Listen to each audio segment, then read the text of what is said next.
अपर एप्स की best exercise इस वीडियो में। चैनल पर नए तो सब्सक्राइब करो। मिलते हैं इस एप्स की एक्सरसाइज कोड हफ्ते में 3 दिन करना और 1 महीने में रिजल्ट देखना। सब्सक्राइब कर दो।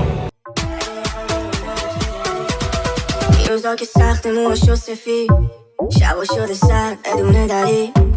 چرا واسه من کم میاری دلمو به درد میذاری چرا واسه من غم میاری بگو واسه چی واسه چه دلیل خوب نیستی تو دختر مواد به کارم میشه اصلا ولی با تو قرصم میدونم آره با تو قرصم میدونم ای بغض توی گلو هم مونده صبحان پرنده سوته با کی بگم من دردامو هیچی روش من نمیره نمیخوام بشنمت نه نمیخوام ببینمت اصلا SMS و تلفنمو قطع کردم که برو بمیر بدبخت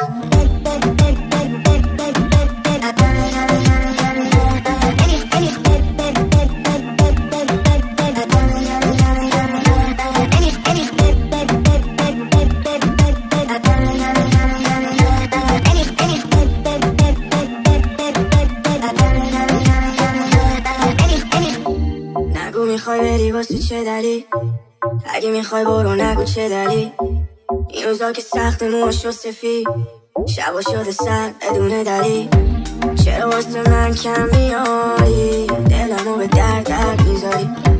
چرا واسه من غم میاری بگو واسه چی واسه چه دلیل آسمونم افتاد روی زمین پردمو بکش نمیخوام ببینه منو کسی ای بهم میگن تو هیچ کسی ککتم که نمیگرزه چرا بقدر بدی ای فصل منم رفته میدونی که رفته اما بهت میشکسی نمیگی برو پس رو پیشونم خسته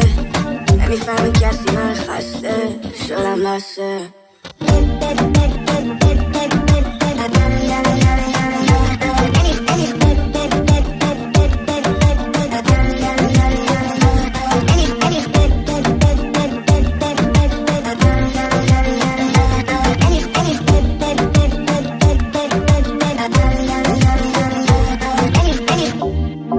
میخوای بری واسه چه دلیل اگه میخوای برو نگو چه دلیل این روزا که سخت موشو سفید شبا شده سر بدون دلیل این روزا که سخت موشو سفید شبا شده سر بدون دلیل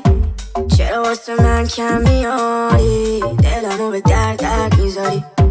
چرا واسه من غم میاری بگو واسه چی واسه چه دلیل خوب نیستی تو دختر مواد به کارم میشه اصلا ولی با تو قرصم میدونم